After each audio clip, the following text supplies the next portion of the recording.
Now we'll class 11th we'll start with the new chapter, that is some basic concept of chemistry, and in this we'll first of all focus about the different properties of matter. And you should understand that in matter there are two properties. They are classified into two parts, that is physical property and chemical property. So I'm writing here. Right, so I've written here. Now let's focus on the first property, that is physical property, and you should know that what are the properties which you have to see for a substance. I think in your life you have seen about the colors, the order, densities, melting point, boiling point, specific heat. These all properties comes in your physical property, right? And the chemical property is related when there is a chemical change takes place, and because of that particular chemical change different changes in the chemical compositions of the substance takes place, right? So the point is mainly important for the chemical properties, because that you must be not understanding what I want to tell. So this thing you can copy whatever I have said. Now I was telling you about the chemical properties. What happened, like different reactions takes place, है ना? So reactions when they takes place, there is always a chemical change, right. For example अगर हम कोई भी lab में कोई reaction देखते हैं, जैसे हमने कोई कंबशन का रिएक्शन देखा, जैसे आपने 10th में देखा, ठीक है, जहाँ पे आपका CO2 और वाटर रिलीज़ होता था, ठीक है, तो वो रिएक्शन क्या हो गया आपको, यानी आप जो रिएक्शन कर रहे हैं उसमें केमिकल चेंजेस हो रहे हैं, तो उस तरह की आपने किस कैटेगरी में रखेंगे आप उसको, केमिकल प्रॉपर्टीज़ में. फिजिकल प्रॉपर्टी आपको क्लियर है, ये सब चीज़ें हम देखते हैं फिजिकल प्रॉपर्टीज़ में. केमिकल प्रॉपर्टीज़ में जब भी आप कोई केमिकल रिएक्शन देखोगे जिसमें केमिकल चेंज हो रहा हो, यानी न्यू सब्सटेंस फॉर्म हो रहा हो, उस चीज़ को आप केमिकल प्रॉपर्टीज़ में ले सकते हो. इसमें कोई भी रिएक्शन चल सकती है आपकी, ठीक है. Now the point is that about the measurements. Measurement is very important because we what this was the standard fixed value which was given to us, है ना. और हम एक वर्ड बोलते हैं ना, यूनिट हमारे पास आता है कि हमने एक स्टैंडर्ड एक वैल्यू फॉर्म दिया रखा है, या एक हमने फिक्स स्टैंडर्ड्स डिज़ाइन करे हुए हैं. जो भी चीज़ हम मेजर करते हो उसके लिए आप हमेशा यूनिट यूज़ करते हो, ठीक है ना. जैसे फॉर एग्जांपल अगर आप लेंथ कह रहे हो तो आप लेंथ में ये नहीं कहोगे 2 या 10 या 5, you are saying something like 10 kilometres और 10 मीटर्स और 10 मिली माइल्स और दिस थिंग, या सेंटीमीटर्स और इंचेस. तो क्या हुआ, जो आपने ये देखा जैसे 5.2 मैंने कहा, अब खाली 5.2 कुछ नहीं है, अगर उसके पीछे कुछ लगा हुआ है, कुछ भी सेंटीमीटर हो जाए या मीटर हो जाए या आपका इंच हो जाए, तो वो चीज़ आपकी क्या हो जाती है, that comes in your part of unit. So that much you should be clear with it. So we are adopting various methods or various systems, you can say, in this world, so that the units can be expressed, है ना. तो आपने पढ़ा भी होगा physics में कि आपके पास बहुत से ऐसे सिस्टम्स हैं जिसको आप फॉलो अप करते हैं, और डिफरेंट है ना, आप है ना यूनिट्स डिज़ाइन करते हैं. भाई लेंथ के लिए अलग है, टाइम के लिए अलग है, आपका प्रेशर के लिए अलग है, स्पीड के लिए अलग है. तो वील फोकस ऑन इट, क्योंकि if you go back in old days ना, तो पुराने ज़माने में साइंटिस्ट इतना प्रोमिनेंट नहीं होते थे, तो नॉर्मली कुछ भी चीज़ें इंडिया में तो कुछ भी चल जाता था. लेकिन फ्यूचर में व्हेन हम फॉरेन में गए तो वहाँ पर भी इतनी चीज़ें वेट्स की इतनी नहीं होती थी. लेकिन धीरे धीरे जब एडवांसमेंट हुआ, बहुत से साइंटिस्ट आए, दे डेवलप मैनी थिंग्स, तो वहाँ पे बहुत से अलग अलग आपको है ना यूनिट्स मिले. तो हम we have to focus on that modern systems of units in for this present eras. So we'll focus on that. Fine. So will see the systems also, but before that ना, going toward systems अगर हम देखें उससे पहले हम कुछ चीज़ें देखेंगे, कुछ टर्म्स हैं जो हमारी केमिस्ट्री में आती हैं, that terms we have to see. So first we will see the discrete and continuous variables. So this is also very important कि हमारे पास ना एक टर्म आती है वेरिएबल्स, और हमारे उसमें दो नाम मैंने बोले हैं वो आते हैं. Fine. So will first focus on discrete variables. ये वो वेरिएबल्स होते हैं जो कि ये बेसिकली ये दोनों फिजिकल क्वांटिटीज़ हैं, और आप इन पे ध्यान दे के चलना है. ये जो क्वांटिटी है ऊपर वाली, it is countable, right, means fixed होती है. जैसे फॉर एग्जांपल मैंने यहाँ पे ये 2 पेन्स रखे हुए हैं, ठीक है, तो अब मैंने कहा कि हाउ मेनी पेन्स आते हैं, तो you will say ma'am 2 pens आते हैं. So in this room it is been kept over here, तो 2 पेन्स है. तो ये क्या एक फिक्स्ड है, आप इसको कहीं पे भी उठा के रख देंगे, ये it will give you this value that is 2, है ना. ऐसे ही अगर आपने यहाँ 10 कॉइन्स रख दिए हैं और वो 10 कॉइन्स ना 1 रुपीज़ के हैं, तो आप काउंट करके मुझे बता दोगे कि वो क्या है, आपके फिक्स्ड हैं, और आपने क्या कहा कि हाँ भाई 10 हमारे पास वैल्यू निकल के आई। तो ये चीज़ जो होती है, इस तरह की चीज़ों को हम बोलते हैं डिस्क्रिएट आपके वेरिएबल्स होते हैं। So you are getting my points. So these are the quantities which can be measured with certainty, right, or they are countable. So these variables are known as discrete variables. Now continuous variable, इसमें ये वो physical quantities जैसी आपकी जो भी होगा, आप अगर उनकी मेजरमेंट आप करना चाहेंगे तो it is not fixed, it is uncertainty is been there. ये सर्टन है, फिक्स्ड है, यहाँ पे अनसर्टेनिटी है। फॉर एग्जांपल अगर आप एक सिंपल एग्जांपल लेके चलें कि आप मैंगो वे करना चाहते हैं, या चलिए एप्पल, आप गए किसी वेंडर के पास फ्रूट्स शॉप में, तो उसने आपने कहा कि मुझे है ना वो दे दीजिए आप 1 kg आप मुझे एप्पल दे दीजिए। तो वो क्या करेगा, अगर if you go for the vendor point and if you see that they have the उनके जो वेट्स शुरू होते हैं वो 50 ग्राम से या 25 ग्राम इस तरह से। अब उसमें क्या हो गया, वो तोल के तो दे देगा, आप नहीं बता पाएंगे कि आपकी कितनी क्वांटिटी उसमें मतलब एप्पल की आ रही है, ठीक है। अब वही चीज़ें, मतलब स्पेशली क्या होता है ना, जो बैलेंसिंग सिस्टम होता है वो फिक्स नहीं होता। अब वही चीज़ें अगर आप सपोज़ करिए मिनिमम आपने कहा कि भाई हमें 50 ग्राम मैंगो दे दीजिए, तो आपने क्या करा, उसने डाला, आप नहीं जानते कि उसमें कितना मैंगो आएगा, मतलब एक चीज़ फिक्स नहीं। अब यही चीज़ अगर आप वेट का ही पॉसिबिलिटी आप लेके चलिए, आप किसी गोल्ड स्मिथ के पास गए, तो उनके पास तो और छोटा वो केमिकल बैलेंस होता है, जिसकी जो एक्यूरेसी होती है वो और कम होती है। आप मतलब एक्यूरेसी तो बढ़िया होती है, लेकिन आप उसमें और कम चीज़ें मेजर कर सकते हैं। तो वही सब चीज़ डिपेंड करता है कि आप है ना, आप अलग अलग, जैसे आपने फिजिकल बैलेंस यूज़ करा तो वहाँ पे अलग एक्यूरेसी चलती है, वहाँ आप और कम चीज़ों को मेजर कर सकते हैं। तो these are the things are there ना। जैसे मैंने गोल्ड स्मिथ की बात करी, तो वहाँ जो उनके वेट्स की एक्यूरेसी होती है वो करीबन 10 मिलीग्राम्स की होती है। आपने अपना जैसे वेंडर के पास गए, तो उसके पास सपोज़ करो जो वेट होगा 50 ग्राम्स का होगा, तो यानी उसकी एक्यूरेसी वहाँ से शुरू हो रही है 25 ग्राम से। अब 25 ग्राम अगर उसके पास लोएस्ट रेंज है। If you go for the other case, जैसे मैंने अभी आपको बताया फिजिकल बैलेंस, अगर आपने वहाँ से एक्यूरेसी अगर आपने करी हो तो आपको 1 मिलीग्राम, मतलब ये है कि आप मैंगो ही वे करने जा रहे हैं, लेकिन एक्यूरेसी हर जगह फ़र्क चल रही है आपकी। आप वेंडर के पास गए तो मिनिमम उसकी 50 ग्राम से शुरू हुआ था, आपने अगर वही चीज़ आप गोल्ड स्मिथ के पास जाएंगे तो वहाँ 10 मिलीग्राम से लोएस्ट शुरू हो रहा है। अगर आप वहाँ जा रहे हैं किसी फिजिकल बैलेंस से मेजर करने के जा रहे हैं तो 1 मिलीग्राम से वहाँ शुरू हो रहा है। तो मतलब आप क्या है, वहाँ पे एक परफेक्ट वैल्यू है ना, आप जज नहीं कर सकते हैं, एक एक्यूरेसी नहीं आती है। मतलब आप एज्यूम कर सकते हैं हाँ ये एक्यूरेट है, हमारी वैल्यू हो सकती है ना। So these things are there. Now will focus on the other 2 terms also. Now the next point arises about accuracy and precision. हम first of all will focus on the accuracy. Accuracy क्या होती है?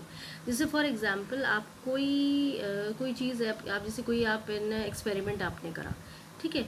तो आपने जब एक experiment करा तो एक उसकी एक स्टैंडर्ड वैल्यू होगी, ठीक है, जो मतलब उसकी पहले से फिक्स वैल्यू होगी, हाँ उसका ऐसा होता है। लेकिन आपने फिर उसको एक्सपेरिमेंटली निकाला, तो वो आपकी एक्सपेरिमेंटल वैल्यू, मतलब एक आपकी थ्योरेटिकल वैल्यू और एक आप दिखा रहे हैं अपनी एक्सपेरिमेंट वैल्यू।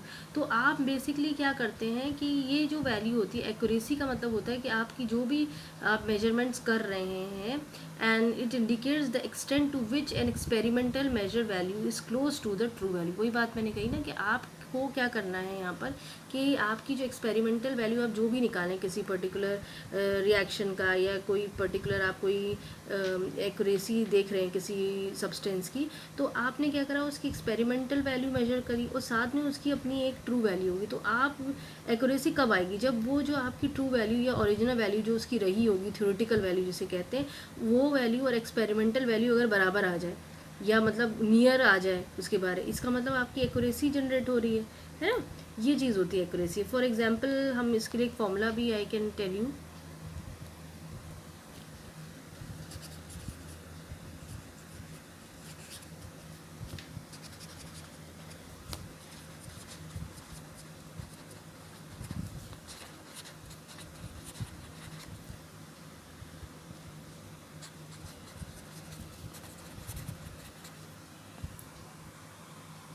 सो नाउ फोकस, मैंने ये लिखा हुआ है कि वो जो ब्लीचिंग पाउडर था उसमें अगर मानने की बात है कि जो क्लोरीन होना है वो करीबन 0.56 है। अब सपोज़ करिए हमने कोई एक्सपेरिमेंट करा, हमने दो तरीके से एक्सपेरिमेंट करा, और जब हमने दो तरीके के एक्सपेरिमेंट करा तो हमारे पास जो मीन वैल्यू निकल के आई, जो बेसिकली मीन वैल्यू क्या थी, हमारी एक्सपेरिमेंटल वैल्यू थी, वो कितनी आई हमारी, एक पॉइंट में तो हमारी ये वैल्यू है, और दूसरी टाइप जब हमने करा तो हमारी ये वैल्यू आई।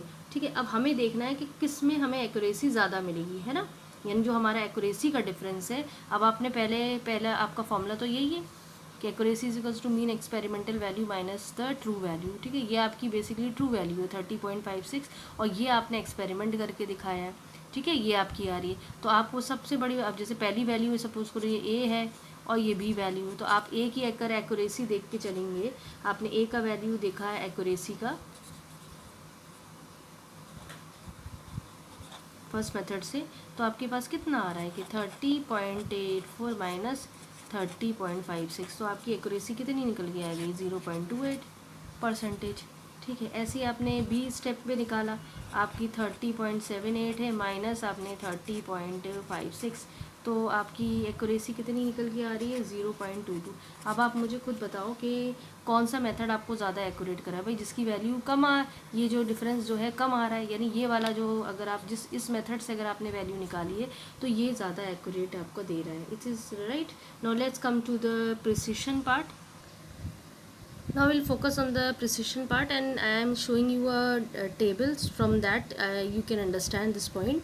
ये एक टेबल है, सपोज़ करो यहाँ पे, यहाँ इन लोग ने आपकी बुक से ही मैंने लिया रखा है, और यहाँ पे क्या हुआ रहा है, प्रिसिशन का एक्चुअली आपको एग्जैक्ट वैल्यू नहीं निकलती, मतलब आप एक्सपेरिमेंट करने के बाद भी है ना, जो आपकी वैल्यू होती है वो उससे क्लोजनेस नहीं आती है जनरली, और अगर एक्चुअल वैल्यू मतलब आ भी जाती कभी कभी, लेकिन प्रॉपरली नहीं रहता है। मतलब आप ये नहीं कह सकते हो कि वो बिल्कुल एक्यूरेट वैल्यू, मतलब आपको एज्यूम करके वहाँ तक पहुँचना पड़ता है एवरेज निकाल के। जैसे हम पीछे देख रहे थे तो एक्यूरेसी हमारी बहुत नियरेस्ट टू नियरेस्ट आ रही थी, लेकिन यहाँ पे हमें ऐसा इतना नियरेस्ट टू नियरेस्ट नहीं रिलेट करता है।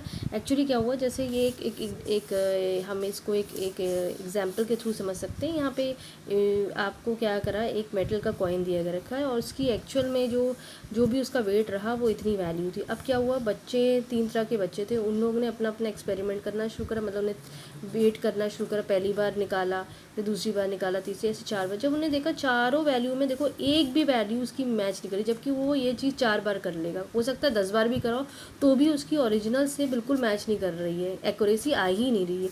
तो अब उस कंडीशन में हम क्या करेंगे कि हर एक बच्चा अपनी अपनी एवरेज वैल्यू निकालेगा। जैसे इस बच्चे ने निकाली अपनी एवरेज वैल्यू, इस बच्चे ने निकाली, इस बच्चे ने निकाली। अब आप ये देखोगे कि ये तीनों बच्चे हैं, तीनों का अलग अलग है, लेकिन फिर भी अगर देखा जाए इंडिविजुअली तो किसी के भी ओरिजिनल से इतना मैचिंग नहीं बैठा रही, जो कि थर्ड वाले के में थोड़ा बहुत है। लेकिन इसमें क्या रहा कि 3 बच्चों ने करा, एक ही चीज़ को वे कर रहे हैं, ये भी नहीं कि तीनों को है ना हमने अलग अलग कॉइन्स दिए रखे हो, हमने तीनों को कॉइन दिए रखा है। तो बेसिकली यही होना चाहिए ना कि तीनों की ही वैल्यू सेम आनी चाहिए, चाहे हम जो भी एक्सपेरिमेंट कर रहे हैं, लेकिन ऐसा नहीं हो रहा है, तो उनमें उस पर भी उनके फ़र्क चल रहे हैं। तो basically what we did, we just find out the average of their values. यहाँ 4 मेजरमेंट है, आप 5 भी ले सकते थे, 3 भी ले सकते थे, और इसमें आप अगर आप देखेंगे तो किसकी, इन तीनों बच्चों में से किसकी थोड़ी सी एक्यूरेट आ रही है या क्लोज आ रही है डाटा से, जो है वो ये है, मतलब इसकी नियर बाय बिल्कुल उसी के हिसाब से आ रहा है। तो ये चीज़ आ जाती है, जो डाटा आप निकाल रहे हो, इस कंडीशन को आप कहते हो precise, not accurate value. Accurate value आप पीछे देख चुके हो कैसे एक्यूरेसी आई है।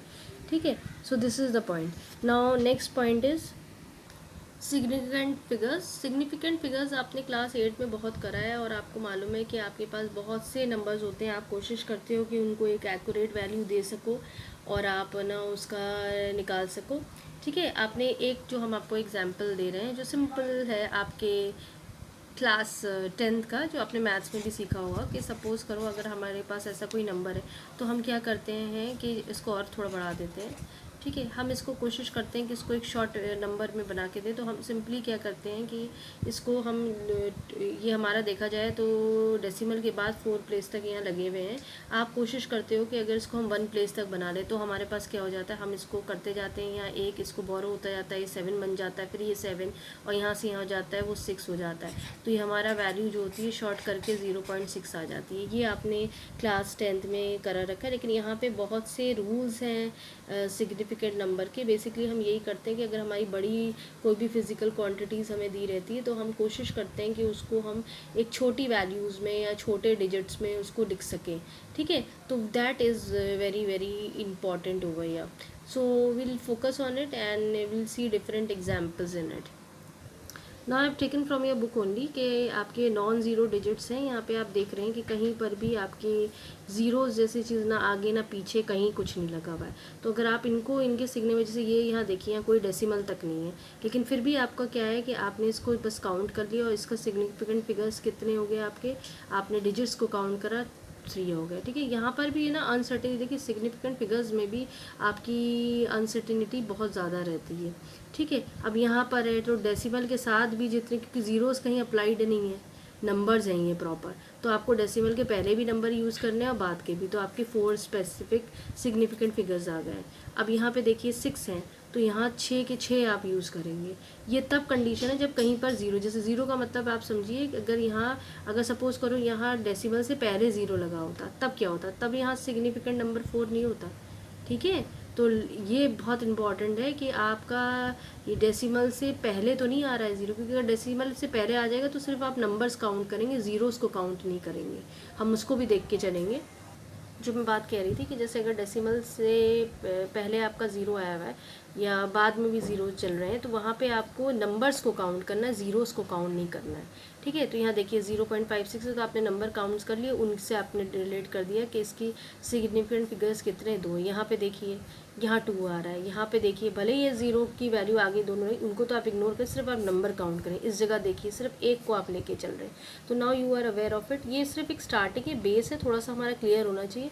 बाकी ये सब एग्जाम में नहीं आता है, लेकिन फिर भी थोड़ा सा हम लेके चल रहे हैं कि at least you should have an idea, right. Now अगर आपके पास कंडीशन हो जाए ज़ीरो लगा हुआ है ना, अभी आपने पीछे देखा जहाँ पे ज़ीरोस था ही नहीं, फिर यहाँ पे देखा ज़ीरो डेसिमल से पहले भी थे बाद में भी थे, लेकिन आप सिर्फ नंबर को काउंट करें। लेकिन अब कंडीशन हो जाए कि आपके पास डेसिमल्स इस तरह की वैल्यूज़ में आ रहे हैं, ये 50, वैसे तो देखा जाए 15, लेकिन आपने इसको डेसिमल में लगा के रख लिया है तो 15.0, तो आप इसको इस ज़ीरो को काउंट करोगे तो भी ये काउंटेबल है इधर, जबकि इधर काउंटेबल नहीं था, ठीक है। समझ में आ रहा है, देख के दिख ही रहा है कि क्यों ऐसा लिखा है हमने, ठीक। Now next comes to this part also. अगर अब ज़ीरो यहाँ पर है कहीं बीच में लगा हुआ है, तो उसको भी आपको काउंट, वो भी सिग्निफिकेंट वैल्यूज़ पे आएगा, देख सकते हैं आप। That is also clear to you. Now this rule is very much clear to you. So these are the points which you have to remember in your significant figures, right. Now next comes your exponentials notations. आप हमेशा इस तरह का इस expression को, definition कुछ नहीं करनी, सिर्फ समझना है कि ये एक्सप्रेशन हम कैसे चलते हैं। n इंटू 10/n, जैसे फॉर एग्जांपल हमें कोई भी नंबर टीचर दे देती है 1.2 इंटू 10⁻³ 3 दे दे या 4 दे दे या 35 दे दे, तो ये चीज़ हो जाती है कि आपको एक्सपोनेंशियल नोटेशन में टीचर ने दिया रखा है। अब आपको इस कंडीशन में अगर अपना निकाल के चलना है सिग्निफिकेंट फिगर्स को, तो आप क्या देखेंगे इसमें, ये बात आपको बहुत ध्यान देनी है कि जो 10 की पावर पे चीज़ें लगी होती उन पे नोटिस नहीं करना है आपको, यहाँ नोटिस करना है सिर्फ जो आगे नंबर्स लगे होते हैं। तो इस कंडीशन में अगर आपको सिग्निफिकेंट फिगर्स देखने, तो इस पर्टिकुलर इसके सिग्निफिकेंट फिगर्स क्या हो जाएगा, it contains 2 numbers 1 and 2। Point को भी ले, आप देखे हुए हैं ना 1.2 अगर दिया रखा है तो आप कैसे नोट डाउन करेंगे। तो आपके पास जो सिग्निफिकेंट फिगर्स आ रहे हैं वो क्या आ रहा है, 1 and 2। Now all this general ideas we have covered it up. Now will go on the physical quantities and their SI units. Actually आपकी जितनी भी एसआई यूनिट्स होती हैं वो, आप इस बात को ध्यान रखिए कि दो तरीके से आपको कैटेगरीज में रखा गया है। एक होता है आपका बेसिक एसआई यूनिट्स और एक होती है आपकी डिराइव एसआई यूनिट्स, ठीक है। तो हम लोग दोनों पे फोकस करेंगे। मैं फिर कह रही हूँ हम बहुत ज़्यादा उस पर नहीं चल रहे हैं, क्योंकि देखो पीछे वाला जो पोर्शन है वो सब आप लोग इस साल से यू आर यूजिंग कैलकुलेटर्स, सो हमें इतना करने की ज़रूरत नहीं है कि कैसे हम, यहाँ तक कि आपका एक्सपोनेंशियल नोटेशंस में भी you can use calculators, and every calculation is done with the help of the calculator in class 11, and the normal calculator which we are using that is 82 ms करके आता है कैलकुलेटर। तो आप जब भी जाएं तो please try to purchase that calculator, don't go beyond that, क्योंकि उससे आगे काफ़ी उसमें सिस्टम्स होते हैं जो कि it is not allowed to us in your board examination, so that you have to take this thing very clear, right? And the point is that I was talking about this thing S I units, ये आपको ध्यान देनी। यहाँ हमारे पास जो पहली category जो S eyes की बेसिकली है, हमने देखा कि ये दो कैटेगरी में डिवाइडेड है, एक बेसिक एस आई और एक आपका हो जाता है derive S I. Now this much be clear to you. Now we'll see that what all comes in your basic SI unit, जैसे लेंथ ऑफ टेम्परेचर है, सर यूनिट ऑफ लेंथ है, unit of mass है, unit of time है, unit of temperature है, unit of amount of substance है, unit of electric current है, unit of luminous intensities है। ये सातों जो यूनिट्स जो बेसिक यूनिट्स हैं वो सब की सब SI सिस्टम में, जो बेसिक SI सिस्टम है उसमें आता है। I have written all the sevens. अब आप यूनिट ऑफ लेंथ पे चलिए। सबसे पहले तो आप जानते हैं कि आपके पास जो भी लेंथ के लिए आप ज़्यादातर मीटर को प्रेफर करते हैं ना, क्योंकि ये बेसिक सिस्टम है, तो बेसिक सिस्टम में आपको थोड़ा सा ध्यान देना है और क्या यूनिट्स आप यूज़ कर रहे हैं, दैट इज़ वेरी इंपॉर्टेंट। तो अगर आप लेंथ की बात करें तो you will measure in metres, that is very important. अगर आप मास की बात करें तो आप जितना भी आपका मास होगा वो आप किलोग्राम्स में मेजर करेंगे, ठीक है। देन अगर टाइम की बात करते हैं आप, तो टाइम को आप सेकंड में मेजर करते हैं, जिसके लिए आप एस सिंबल लेते हैं। आपको ये मालूम है ना, इसके लिए सिंबल आप एम लेंगे मीटर के लिए। अगर मास के लिए आप ये रिलेट कर रहे हैं, आप केजी किलोग्राम्स की बात करें तो आप केजी सिंबल ले लेंगे। अगर आप टाइम की बात कर रहे हैं तो आप सेकंड यूज़ करेंगे, ठीक है, ठीक है।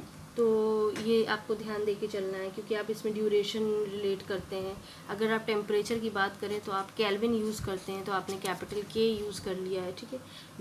The unit of amount of substance, एक चीज़ और केल्विन में याद रखिएगा, सेल्सियस को भी होता है, लेकिन आप सेल्सियस को बेसिकली हम कन्वर्ट करके केल्विन में यूज़ करते हैं, ये क्लास 9th में भी आपने देखा है। Now let's come on the unit of amount of substance. इस पे ध्यान दीजिए। तो जैसे आपको याद है, आप केमिस्ट्री में मोल कॉन्सेप्ट पढ़ते हैं, एवोगैड्रोस नंबर में देखा होगा ना आपने, मोल, तो वो आप यूज़ करते हैं यहाँ पर।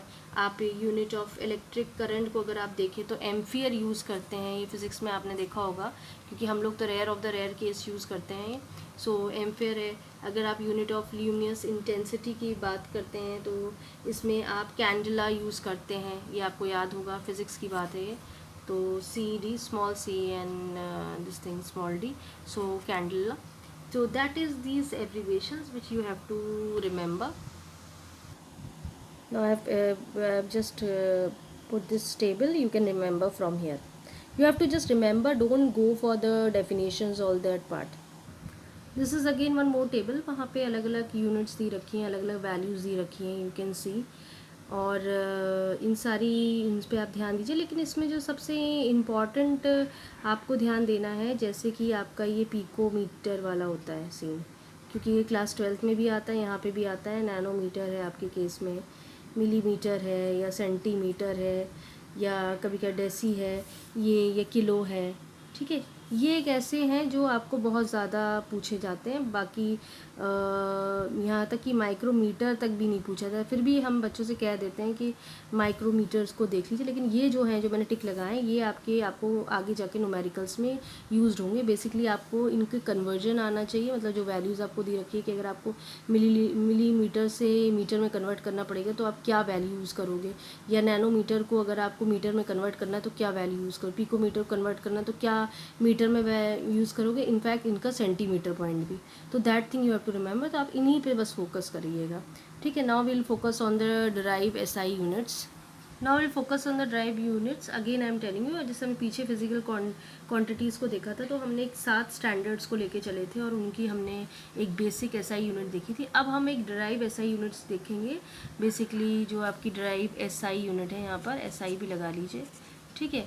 तो जो ड्राइव एसआई यूनिट्स पे आप अगर फोकस करते हैं तो आप है ना, ये देखना है कि जितनी भी ब्रांचेस आएंगी साइंस में, ज़रूरी नहीं आप केमिस्ट्री की बात कर रहे हैं, ये चीज़ आपको फिज़िक्स में भी अप्लाइड हो जाएगी, ठीक है। तो आप इनको देखोगे कि आप ईज़िली अपनी जो वैल्यूज़ हैं उनको आप एक्सप्रेस कर सकते हो इन ड्राइव यूनिट्स में। इनको हम ड्राइव एसआई यूनिट या डिराइव यूनिट्स कहते हैं। तो हम एक एक करके विल फोकस ऑन इट। जैसे फॉर एग्जांपल आपने शायद फिज़िक्स में भी पढ़ा होगा, वेलोसिटी के बारे में अगर आप देखते हैं तो you know distance upon time होता है। तो basically distance that is distance travel upon time, ठीक है। तो ये चीज़ हमारे पास होती है। अब आपको डिस्टेंस आपको मालूम है कि आप है ना, जैसे फॉर एग्जांपल हमने मीटर में लिया और हमें ये भी मालूम है कि टाइम हम अपना पीछे देख के आ रहे हैं, सेकंड में यूज़ कर रहे हैं, ठीक है। तो आप इसको क्या कर देंगे, मीटर पर सेकंड ये पढ़ा होगा आपने, या फिर आपने मीटर अगर इसको ऊपर ले जाएंगे तो सेकंड माइनस वन, ये चीज़ हो जाती है आपकी, है ना। तो this way you can measure the velocity. तो आपकी जो डिराइव यूनिट हुई, आपने कैलकुलेटेड वैल्यू जो उसकी निकाली अपने फॉर्मूलों से, इस तरह से आपने निकाल लिया। ऐसे ही अगर आप अपना एरिया की बात करें, ठीक है, एरिया अगर आप लेते हैं तो आप लेंथ इंटू लेंथ लेते हैं, लेंथ इंटू ब्रेथ लेते हैं, वो डिपेंड कर रहा है कि आप किसका ले रहे हैं। जैसे फॉर एग्जांपल अगर हमने ना एक रेक्टेंगल का लिया तो हमने लेंथ इंटू इंटू अगर हम ब्रेथ करके देखते हैं तो हमने सिंपल क्या करा, एल इंटू बी हम लिखते हैं ना हमेशा, और दोनों अगर मीटर में है तो आपका कुछ नहीं, मीटर स्क्वायर हो जाएगा। तो ये चीज़ आपको थोड़ा सा ध्यान दे के चलना है कि what type of things you are using. We have many others also, volume है हमारे पास, वेलोसिटी है, we have acceleration. Now area को हम देख सकते हैं ना, लेंथ इंटू ब्रेथ, हमने वॉल्यूम भी देख सकते हैं, length into breadth into height है। या आप अगर क्यूब के फॉर्म में देख रहे हैं तो आप लेंथ का क्यूब कर दीजिए, तो भी आपका आना तो यही है, मीटर क्यूब में ही आना है आपके पास answer. Now let's come about acceleration. Acceleration we know that is velocity upon time. That is your. अब आपने पीछे अगर वेलोसिटी की वैल्यू निकाल के रखी है तो आप बस उसकी यूनिट लगा दीजिए, मीटर सेकंड माइनस वन, और यहाँ आपका सेकंड है। अब आपको मालूम है ये मीटर है, ये सेकंड माइनस वन, ऑलरेडी इस सेकंड को भी आप अगर ऊपर ले जाएंगे तो ये भी माइनस वन हो जाएगा। आपको मालूम है ये पावर्स क्या है, सेम है, तो ये माइनस टू हो जाएगा। This way you can easily calculate the value of your answer, ठीक है ना।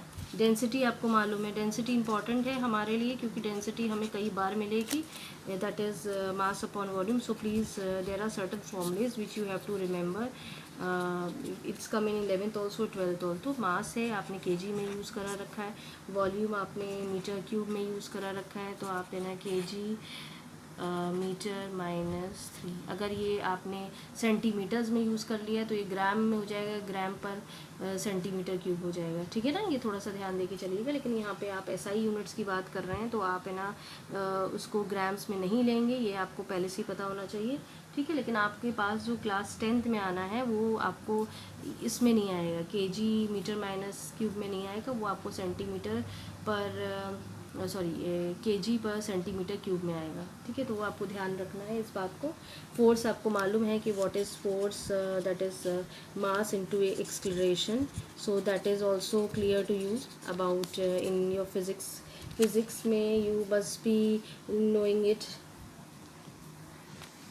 ठीक है। तो this way you can do the pressure force, and now we can do the pressure also. Pressure भी आपको पता होना चाहिए, फोर्स अपॉन एरिया होता है, ठीक है, फोर्स अपॉन एरिया। तो फोर्स की आपको पीछे से आप वैल्यू उतार लीजिए, KG metre second minus two upon area आपको मालूम है कि आप ले सकते हैं मीटर स्क्वायर में, ठीक है। अब आपको मालूम है कि आप इसको अगर ध्यान से देखिए, आपने देखा होगा कि ये मीटर है। अब इस मीटर को दूसरे मीटर को भी अगर आप समझिए ऊपर ले जाएंगे तो ये माइनस टू हो जाएगा, सेकंड माइनस टू हो जाएगा।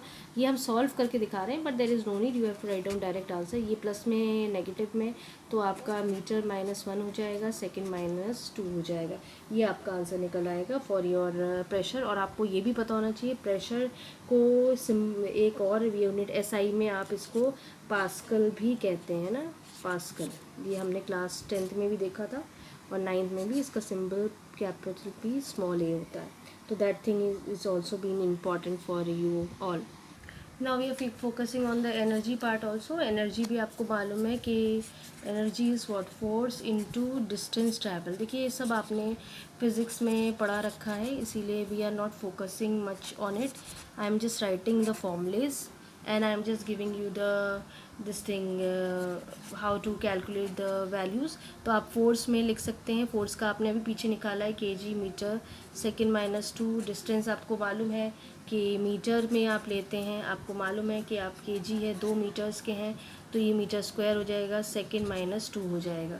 तो ये भी आपको ईजिली मालूम है। और आपको मालूम है कि एनर्जी को हम बेसिकली एक टर्म हम देते हैं दैट इज़ जूल। ये हमारे लिए इम्पॉर्टेंट है क्योंकि ये भी हम ये बहुत बार हम यूज़ करेंगे क्लास 11th में भी और हम अपने 12th में भी यूज़ करेंगे, ठीक है, तो ये आपको ध्यान दे के चलना है कि जूल के बारे में। और अगर आप बहुत ध्यान दे के चलेंगे कि जूल के लिए आपको ये वैल्यू पूरी याद होनी चाहिए। ठीक है, अब आपके पास है ना कुछ और भी आते हैं, फ्रीक्वेंसी है, और भी चीज़ें होती हैं, लेकिन हम आपको जो मेन चीज़ें हैं उन पे चल रहे हैं। जैसे फ्रीक्वेंसी की बात करें तो फ्रीक्वेंसी भी आपको मालूम है कि हम हमेशा फ्रीक्वेंसी का जो सिंबल होता है वो हम हज़ार्ड्स में करते हैं, इसको HZ हम यूज़ करते हैं इसका सिंबल।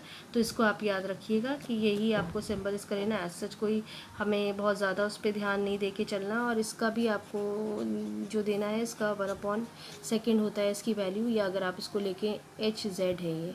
ठीक है, तो ये बेसिकली आपकी किसके बराबर हो जाएगा, (-1) में हो जाएगा। पावर होती है ना, ये सब हमें इतना रिक्वायर नहीं है, आपको फिज़िक्स में मिलेगा, तो उसका भी आपको ध्यान देना है। वोल्ट हम यूज़ करते हैं, और इसके लिए सिंबल हम कैपिटल W यूज़ कर लेते हैं। ठीक है, इसकी और अगर हम यूनिट देख के चलें 1 kg metre square second minus cube, है ना, क्योंकि ये सब चीज़ें हमें इतना रिक्वायर्ड नहीं है, हमें फ़िज़िक्स में रिक्वायर्ड है, यहाँ नहीं है। हमारे पास है ना इलेक्ट्रिक चार्ज होता है, हमारे पास इलेक्ट्रिक पोटेंशियल होता है, तो ये सब चीज़ें आपको फ़िज़िक्स में काम आएंगी, यहाँ करने की इतनी ज़रूरत नहीं है। फिर भी मैं आपको एक वो टेबल दिखा देती हूँ जिसमें यहाँ सारे कॉमन SI यूनिट्स दिए रखे हैं, वो आपको ध्यान देने हैं। ठीक है, ये वो टेबल है some basic concepts in chemistry में। ये पूरी टेबल जो दी रखी है, ये इसके फॉर्मूलेज दिए रखे हैं, तो you can have an look of it. हमें जो ध्यान देने की बात है, जो हमारे काम की चीज़ है, वो है एंगस्ट्रॉम। ये आपने शायद पढ़ा भी हो, ना भी पढ़ा हो। इसका सिंबल होता है A, कैपिटल है, ऊपर एक नॉट लगा होता है। इसकी वैल्यू इसीलिए इम्पॉर्टेंट है क्योंकि अगर ये मीटर्स में है तो आप 10⁻⁻10 मीटर यूज़ करेंगे, और अगर सेंटीमीटर में है तो 10⁻⁸ सेंटीमीटर यूज़ करेंगे। तो ये दोनों वैल्यू ध्यान रखिएगा क्योंकि ये आपको कई जगह न्यूमेरिकल में लगेगा, और ये हमारे लिए बहुत ज़्यादा इंपॉर्टेंट है। Now we'll focus on some dimensional analysis also. Actually dimensional analysis वो चीज़ होती है, जैसे जब आप न्यूमेरिकल करते हो, तो जब आप कैलकुलेशन कर रहे होते हो तो बहुत सी यूनिट्स को आप दूसरी यूनिट्स में कन्वर्ट करते हो। जैसे हमने अभी आपको पीछे ही ये आर्मस्ट्रॉन्ग वाला बताया, तो जैसे सपोज़ करिए अगर मीटर में और आपसे आंसर पूछा जाए कि उसको सेंटीमीटर में, तो आपको कन्वर्ट करना पड़ेगा ना, आप इसके बदले ये वैल्यू लिखेंगे। या सपोज़ करिए आपको केजी की वैल्यू दे रखी है, तो केजी को आपको है ना ग्राम्स में कन्वर्ट करना है, तो यू विल करेक्ट इट, है ना, यू विल इसको आप उसको कन्वर्ट करोगे और फिर तब अपने क्वेश्चन में रखोगे, और फिर कैलकुलेशंस आप प्रॉपर्ली निकालोगे। तो ये थोड़ा सा इंपॉर्टेंट सिनेरियो होता है, बस इसमें आपको यही ध्यान दे के चलना है कि क्या आपको दिया रखा है। हम कुछ वैल्यूज़ को लिख देते हैं जो आप ध्यान रखेंगे। ठीक है, जो हम बात करें, अब सपोज़ करो आपको 1 kg दिया है, आपने उसको कन्वर्ट कर दिया 1000, ये तो बचपन से हम सीखते हैं। लेकिन अगर 1 ग्राम को अगर मिलीग्राम में करना है तो भी आपको पता होना चाहिए कि 1 मिलीग्राम जो है, 1 ग्राम जो है वो करीबन 1000 मिलीग्राम के बराबर है। अब आप चाहते हो कि इस kg को अगर आप चाह रहे हो कि पूरी ये वैल्यू हम ग्राम के बदले मिलीग्राम में कर रहे हैं, तो आपको दोनों का सिनेरियो मालूम है। आपने क्या करा, उठा के इसको मल्टीप्लाई कर, अब इतनी बार लिखना कि 1 × 6 टाइम्स आप 0 लिखिए, तो आप सिंपल एज दैट आपने मैथ्स में सीखा है, 1 लिख के और 0 पे 6 पावर चढ़ा देंगे, मिलीग्राम से आप कन्वर्ट कर दें। ये चीज़ होती है आपकी कन्वर्जन की, जो आपको ध्यान दे के चलना है। जैसे आपके पास कुछ और सिनेरियोज होते हैं, जैसे 1 इंच है, 1 inch is equals to about हम यूज़ करते हैं, जो हम लेते हैं अपना पैरामीटर्स, जैसे 2.54 सेंटीमीटर। तो आप अलग अलग आपकी सिनेरियोज है, वहाँ आप ना आराम से इस फैक्टर को लेके कन्वर्ट कर सकते हैं। ठीक है,